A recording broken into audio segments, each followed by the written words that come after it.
ഞങ്ങൾ നിങ്ങൾക്ക് check in ചെയ്യണമെങ്കിൽ നിങ്ങളൊരു 800 രൂപ എക്സ്ട്രാ തരണമെന്ന് പറഞ്ഞു. അപ്പോൾ ഞാൻ ചോദിച്ചു 800 രൂപ എന്തിനാണ് നിങ്ങൾ കൂടുതൽ തരേണ്ട ആവശ്യം? ഞാൻ ബുക്ക് ചെയ്തപ്പം 415 രൂപയാണ് എനിക്ക് ഓഫർ അടക്കം കാണിച്ചത്. ഇവർ 800 രൂപ കിട്ടിയല്ലാതെ എക്സ്ട്രാ കൊടുത്തല്ലാതെ ചെക്ക് ഇൻ ചെയ്യില്ല. അങ്ങനെ ഏകദേശം എന്നെ ഒരു മണിക്കൂറോളം ഇവരവിടെ വെയിറ്റ് ചെയ്യിപ്പിച്ചു. ഓയോ റൂംസ് എന്ന് പറയുന്നത് ഒരു ഇൻ്റർമീഡിയേറ്ററിയാണ്. ഇപ്പം റൂം പ്രോപ്പർട്ടി മാനേജർ അല്ലെങ്കിൽ പ്രോപ്പർട്ടിയുടെ ഹോട്ടലുകാർ റൂം കസ്റ്റമറിനെ ചെക്ക് ഇൻ ചെയ്തില്ലെങ്കിൽ അത് ഞങ്ങളെ ബാധിക്കുന്ന ഇഷ്യൂ ഇല്ല. ഞങ്ങൾ ഇൻ്റർമീഡിയേറ്ററി ആയിട്ടാണ് പ്രവർത്തിക്കുന്നത്, ഞങ്ങൾ ഇതിനകത്തൊരു റോളും ഇല്ല എന്ന് പറഞ്ഞു. ഇപ്പം കോടതി ആ വാദം പാടെ തള്ളി.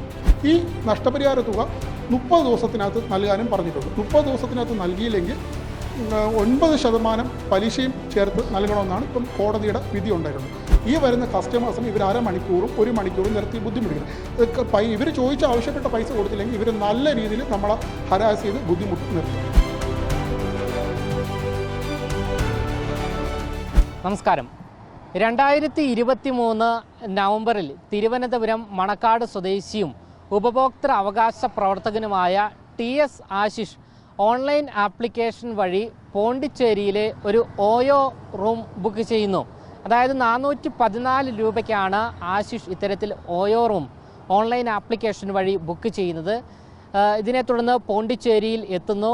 ഈ റൂമിൽ എത്തിയതിന് ശേഷം, അതായത് ഈ ഹോട്ടലിൽ എത്തിയതിന് ശേഷം 800 രൂപ അധികം നൽകണമെന്ന് ഇവിടുത്തെ മാനേജർ ആവശ്യപ്പെടുന്നു. ഇതിനെ തുടർന്ന് സംഭവിച്ചത് എന്താണ് എന്ന് ആശിഷ് നമ്മളോട് വിശദീകരിക്കുകയാണ്.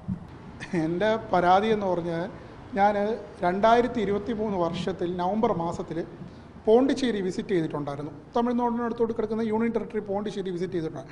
അപ്പം ഞാൻ ഓയോ റൂംസിൻ്റെ ആപ്പ്, മൊബൈൽ ആപ്ലിക്കേഷൻ, അപ്പം അതുവഴി 415 രൂപയ്ക്ക് ഒരു AC റൂം ബുക്ക് ചെയ്തിട്ടുണ്ടായിരുന്നു. ഈ 415 രൂപ എന്ന് പറയുന്നത് ഓഫറിലാണ് അവർ തന്നത്. അപ്പം ഞാൻ പേയ്മെൻറ്റ് ഫുള്ള് കൊടുത്തു. ഇവർ കൃത്യമായിട്ട് എനിക്ക് പേയ്മെൻറ്റ് കൺഫർമേഷൻ്റെ ഒരു ഇമെയിൽ ചെയ്തു. എന്നിട്ട് ഇന്ന സമയം ഈ പറയുന്ന ഡേറ്റിൽ ചെക്ക് ഇൻ ചെയ്യാമെന്നും പറഞ്ഞിട്ടുണ്ടായിരുന്നു. അങ്ങനെ ഞാൻ ഉച്ചയ്ക്ക് ഒരു 11:30-12 മണിക്ക് ചെക്കിംഗ് ടൈമിൽ ചെന്ന സമയത്ത് ഹോട്ടലിലെ മാനേജർ അവിടെ ഇല്ലായിരുന്നു. അപ്പോൾ അവിടുത്തെ സ്റ്റാഫാണ് ഉണ്ടായിരുന്നത്.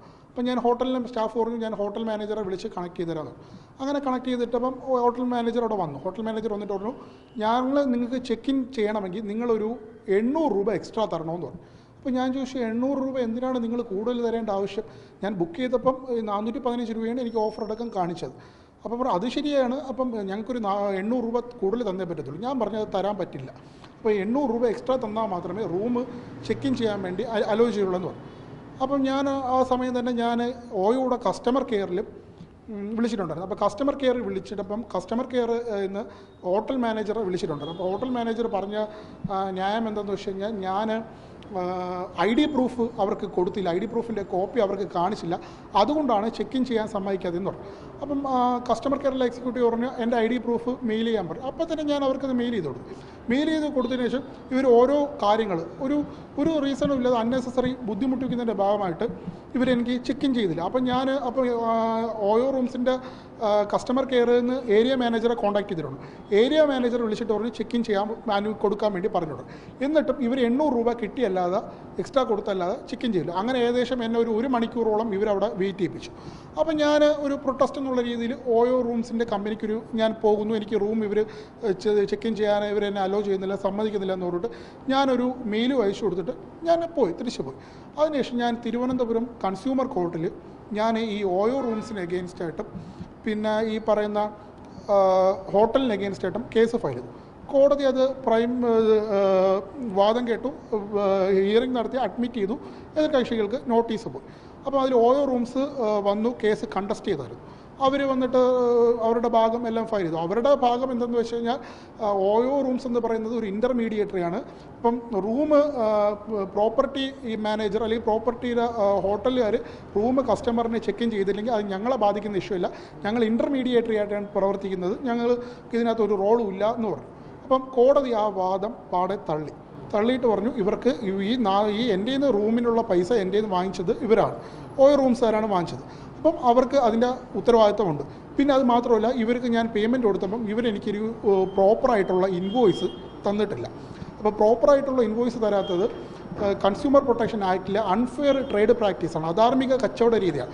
അപ്പം അത് കോടതി നിരീക്ഷിച്ചു. അപ്പം ഇവരുടെ ഭാഗത്ത് ഓയോ റൂംസിൻ്റെ ഭാഗത്ത് നിന്ന് അൺഫെയർ ട്രേഡ് പ്രാക്ടീസും പിന്നെ സേവനത്തിലെ ന്യൂനത ഡെഫിഷ്യൻസി ഇൻ സർവീസും ഉണ്ടായെന്ന് ബോധ്യപ്പെട്ടതിൻ്റെ അടിസ്ഥാനത്തിൽ ഞാൻ റൂം ബുക്ക് ചെയ്യാൻ വേണ്ടി ചിലവാക്കിയ 415 രൂപ എനിക്ക് റീഫണ്ട് ചെയ്യാനും എനിക്ക് മാനസിക ബുദ്ധിമുട്ടുണ്ടാക്കിയതിന് 5000 രൂപ നഷ്ടപരിഹാരം തരാനും കേസ് നടത്തിപ്പിന് ഒരു 3000 രൂപ നഷ്ടപരിഹാരം ചേർത്ത് മൊത്തം 8415 രൂപ നഷ്ടപരിഹാരം തരാൻ വേണ്ടി ഇപ്പം കോടതി വിധിച്ചേക്കണം.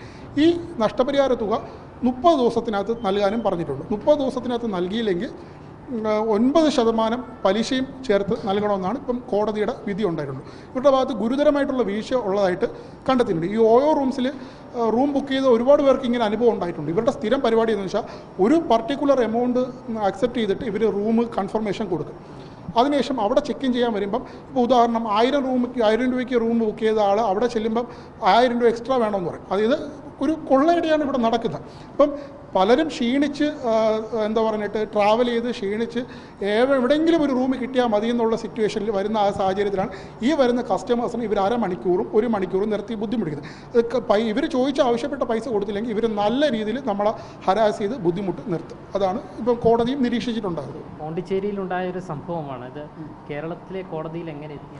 കേരളത്തിലെ കോടതിയിൽ എങ്ങനെ എത്തിയെന്ന് ചോദിച്ചാൽ ഇപ്പം 2019 കൺസ്യൂമർ പ്രൊട്ടക്ഷൻ ആക്ട് അനുസരിച്ച് ഇപ്പം ഈ സംഭവത്തിലെ കോസ് ഓഫ് ആക്ഷൻ അറൈസ് ചെയ്തത് വ്യവഹാര കാരണം ഉത്ഭവിച്ചത് പോണ്ടിച്ചേരിയിലാണ്. തമിഴ്നാടിനടുത്ത് കിടക്കുന്ന യൂണിയൻ ടെറിട്ടറിയായ പോണ്ടിച്ചേരിയിലാണ് ഉത്ഭവിച്ചതെങ്കിലും 2019 നിയമം അനുസരിച്ച് ഇന്ത്യയിലെ ഏത് കോടതിയിൽ വേണമെങ്കിൽ ഉപഭോക്താവിന് കേസ് ഫയൽ ചെയ്യാം. ഇപ്പം ഡൽഹിയിൽ നടന്ന സംഭവത്തിൽ വേണമെങ്കിലും കേരളത്തിലുള്ള കൺസ്യൂമർ കോടതിയിൽ ഫയൽ ചെയ്യാനുള്ള അവകാശമുണ്ട്. പക്ഷേ 1986 കൺസ്യൂമർ പ്രൊട്ടക്ഷൻ നിയമം അനുസരിച്ച് ഒരു സംഭവം ഉണ്ടായിക്കഴിഞ്ഞാൽ അതിൽ കോസ് ഓഫ് ആക്ഷൻ എവിടെയാണോ അറൈസ് ചെയ്തത്, ഡൽഹിയിലാണ് സംഭവം നടന്നെങ്കിൽ വ്യവഹാര കാരണം ഡൽഹിയിലാണെങ്കിൽ ഡൽഹിയിൽ തന്നെ ഫയൽ ചെയ്യണം. അല്ലെങ്കിൽ ആ കേസിൽ എതിർകക്ഷികൾ എവിടെയാണോ താമസിക്കുന്നത് അല്ലെങ്കിൽ ബിസിനസ് നടത്തുന്നത് ആ സ്ഥലത്ത് മാത്രമേ ഫയൽ ചെയ്യാൻ പറ്റുള്ളൂ. അപ്പം ഇത് പോണ്ടിച്ചേരിയിലാണ് നടന്നെങ്കിലും ഇവിടുത്തെ തിരുവനന്തപുരം കൺസ്യൂമർ കോടതിക്ക് അതിൻ്റെ ജൂറിസ്ഡിക്ഷൻ ഉണ്ട്. അപ്പോൾ അതിൻ്റെ അടിസ്ഥാനത്തിലാണ് ഇപ്പോൾ വിധി വന്നിരിക്കുന്നത്. ഇത് എപ്പോഴായിരുന്നു വിധി വന്നത്? വിധി വന്നത് ജൂലൈ 2 ഓർഡർ ജഡ്ജ്മെൻറ്റ് പാസ് ചെയ്തത്. ഓർഡറിൻ്റെ കോപ്പി ഇപ്പം 2-3 ദിവസം മുന്നെയാണ് കിട്ടിയത്. നഷ്ടപരിഹാര തുക നൽകാമെന്ന് അറിയിച്ചു? ഇല്ല, നഷ്ടപരിഹാര തുകയെ പറ്റി ഒന്നും പറഞ്ഞില്ല. കാരണം 30 ദിവസം അവർക്ക് സമയം കൊടുത്തിട്ടുണ്ട്. ഇപ്പോൾ ആ സമയം ആയിട്ടില്ല. ഓർഡറിൻ്റെ കോപ്പി എതിർകക്ഷികൾക്ക് അതായത് ഓയോ റൂംസിന് കിട്ടി. 30 ദിവസത്തിനകത്ത് വിധിയുടെ ഇത് കംപ്ലൈ ചെയ്താൽ മതിയാവും. താങ്കൾ എത്ര തുകയാണ് നഷ്ടപരിഹാരം ആവശ്യപ്പെട്ടത്?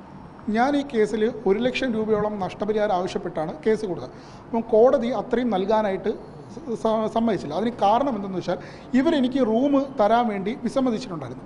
അപ്പം ഞാൻ അൾട്ടർനേറ്റീവ് ആയിട്ടുള്ള ഏതെങ്കിലും ഒരു അക്കോമഡേഷൻ എടുത്തിരുന്നെങ്കിൽ, ഇപ്പം ഇവർ എനിക്ക് റൂം തരാത്തതുകൊണ്ട് ഞാൻ തൊട്ടടുത്ത് ഏതെങ്കിലും ഒരു ഹോട്ടലിൽ ഞാൻ റൂം എടുത്തിട്ടുണ്ട്. ഇപ്പോൾ കോസ്റ്റ്ലി റൂമായാലും ഇപ്പോൾ 5000-10000 രൂപ കൊടുത്ത് ഞാനൊരു റൂം എടുത്തിട്ടുണ്ടായിരുന്നെങ്കിൽ ആ റൂമിൻ്റെ ബില്ലും മറ്റ് കാര്യങ്ങളും കോടതിയിൽ പ്രൊഡ്യൂസ് ചെയ്തിട്ടുണ്ടായിരുന്നെങ്കിൽ ഞാൻ ആ എടുത്ത റൂമിൻ്റെ ഇവർ കാരണം ആണ് എനിക്ക് മറ്റൊരു റൂം എടുക്കേണ്ടി വന്നത്. ആ റൂമിൻ്റെ തുക കോടതി തരുമായിരുന്നു. അത് കോടതി പ്രത്യേകം ഇതിനകത്ത് ജഡ്ജ്മെൻറ്റിനകത്ത് ഒബ്സർവ് ചെയ്തിട്ടുണ്ട്. അത് വേറെ ആൾട്ടർനേറ്റീവ് അക്കോമഡേഷൻ എടുത്തതിൻ്റെ ഇത് എനിക്ക് പ്രൂവ് ചെയ്യാൻ പറ്റിയില്ല. പ്രൂവ് ചെയ്യാൻ പറ്റിയിരുന്നെങ്കിൽ ആ തുകയും കോടതി തരുമായിരുന്നു. എന്തായാലും തിരുവനന്തപുരം ജില്ലാ ഉപഭോക്തൃ തർക്ക പരിഹാര കോടതിയുടെ നിർണായകമായ വിധിയാണ് ഇക്കഴിഞ്ഞ ദിവസം ആശിഷിന് തുണയായിരിക്കുന്നത്. പരാതിക്കാരിൽ നിന്നും റൂമിനായി ഈടാക്കിയ 414 രൂപയും മാനസിക ബുദ്ധിമുട്ടുകൾക്കും കേസ് നടത്തിപ്പിനും ചെലവായ തുകയായ 8000 രൂപയും 1 മാസത്തിനുള്ളിൽ പരാതിക്കാരന് നൽകണം എന്നാണ് നിലവിലിപ്പോൾ കോടതി വിധിച്ചിരിക്കുന്നത്.